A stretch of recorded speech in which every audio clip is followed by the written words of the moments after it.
A Páscoa, aleluia. Hoje o dia acordou mais feliz, porque hoje nós celebramos a vida, celebramos o renascimento. Hoje pela manhã o leão rugiu. Quem crê nisso, aleluia, amém? Por que eu digo isso, queridos? Porque o Senhor Jesus passou 3 dias de intensa agonia. Ele foi flagelado, Ele foi crucificado, Ele ficou morto e ao 3º dia Ele ressuscitou, aleluia. Ele é o primeiro que ressuscitou dentre os mortos, Ele é o primeiro ressurreto. E nós, então, seremos ressurretos com Ele, aleluia, no dia da nossa redenção. Mas nos dias em que Jesus, Ele permanece aparentemente morto para esse mundo, Jesus, Ele estava trabalhando. A Bíblia diz que Ele desce às profundezas da terra. E lá, Ele tem uma grande vitória. Ele toma das mãos do diabo a chave da morte, aleluia.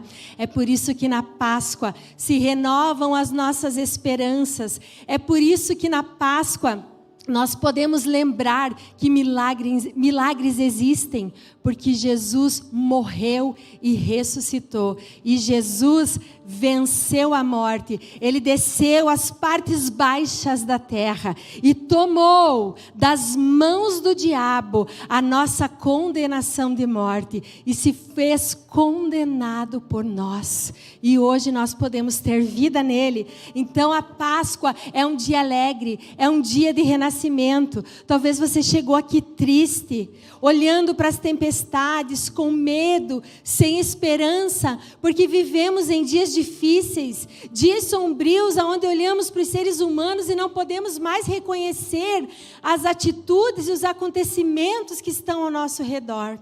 E então, às vezes, perdemos a esperança.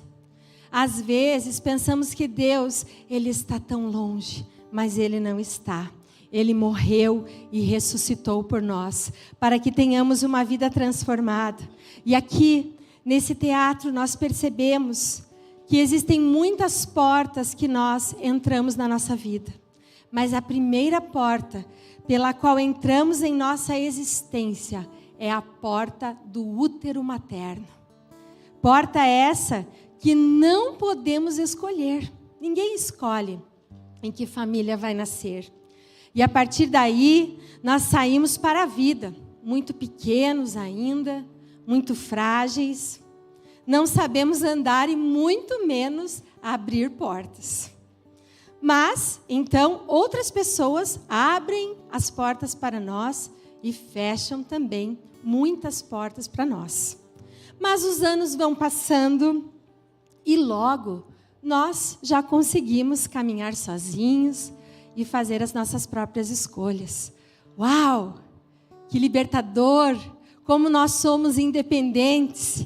E a partir de agora, nós vamos começar a abrir as nossas próprias portas. Agora sim as coisas vão dar certo. Agora sim as coisas vão funcionar. Eu sou dono do meu próprio nariz. Eu sou senhor e senhora da minha própria vida. E aí nós pensamos, agora sim tudo vai dar certo. E então, fechamos as portas que bem entendemos e abrimos outras, como vimos aqui, e entramos por elas. Mas, à medida que o tempo vai passando, nós percebemos que não importa a porta que nós venhamos entrar ou sair, nós percebemos que nós não podemos nos completar em nenhuma dessas portas aonde o Senhor Jesus não está. E então, quando nós nos deparamos na nossa vida com uma porta chamada a porta da graça. Aleluia. Porque nós não merecemos que alguém inocente morresse no nosso lugar. Porque nós deveríamos ter morrido pelos nossos próprios pecados. Mas Jesus, Ele é o Cordeiro de Deus que tira o pecado do mundo. Ele se fez pecado por nós. Ele não tinha pecado. E é por isso que Ele pôde morrer pelo meu e pelo teu pecado. Porque se Ele tivesse apenas um pecado, Ele morreria pelo seu próprio pecado. E então, quando nós nos deparamos com essa porta da graça, nós podemos olhar e dizer: Senhor, eu me arrependo de todas as portas que com irresponsabilidade eu abri e entrei. E sem fé eu andei por muitos caminhos, ou andei por muitos caminhos com a fé na coisa errada. Porque muitas pessoas dizem assim: todos os caminhos levam a Deus. Mas nem todos os caminhos levam a Deus. Se você tiver uma escritura ou uma certidão, e você for registrar aquele documento em um cartório falso, aquilo será um documento falso. Não adianta você dar fé naquilo. Se aquele cartório não for legítimo, se aquele cartório não autenticar de forma legítima dos meios legais, não importa o documento que você tenha na mão, ele não é legítimo. Ainda que alguém escreva lá: pelo que dou fé. Então não adianta nós colocarmos a nossa fé e entrarmos por portas erradas, portas de religiões, portas de modismo. Porque agora, servir a Deus é assim que serve, fazer assim é assim que agrada a Deus. Não. Jesus, Ele é o caminho, a verdade e a vida. E só Jesus é um evangelho cristocêntrico.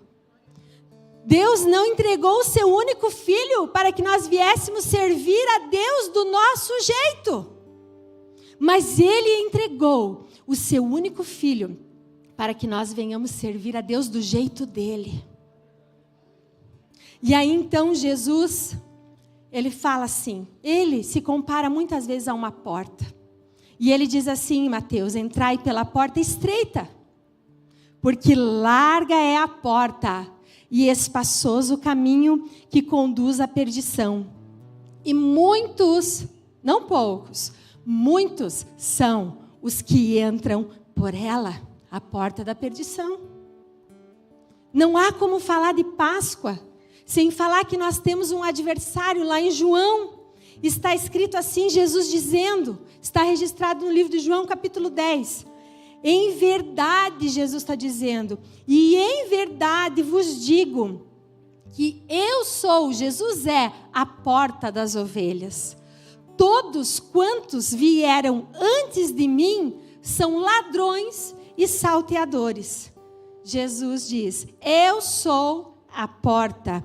Se alguém entrar por mim, salvar-se-á, e entrará, e sairá, e achará pastagens.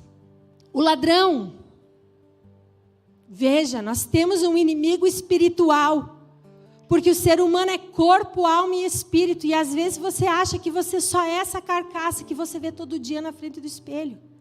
Mas nós temos que olhar para nós como um ser tricotômico, que tem corpo, alma e espírito. E diz o texto: o ladrão vem senão a roubar, a matar e a destruir. Mas eu, Jesus dizendo, eu vim para que tenham vida e a tenham em abundância. Qual que é o segredo da abundância? Entrar pela porta e sair da porta? Não, Jesus disse aqui: se permaneceres em mim, eu permanecerei em vós outros. Porque o ramo de si mesmo não pode dar fruto. Precisamos permanecer em Deus. Nós não temos o direito de escolher a porta que entramos pela vida. Mas eu quero também dizer uma coisa muito importante. Você também não tem o direito de fechar a porta que encerra a tua vida. Esse direito é dado somente a Deus. Nós sabemos que há alguns salteadores que não entram pela porta, pulam muros,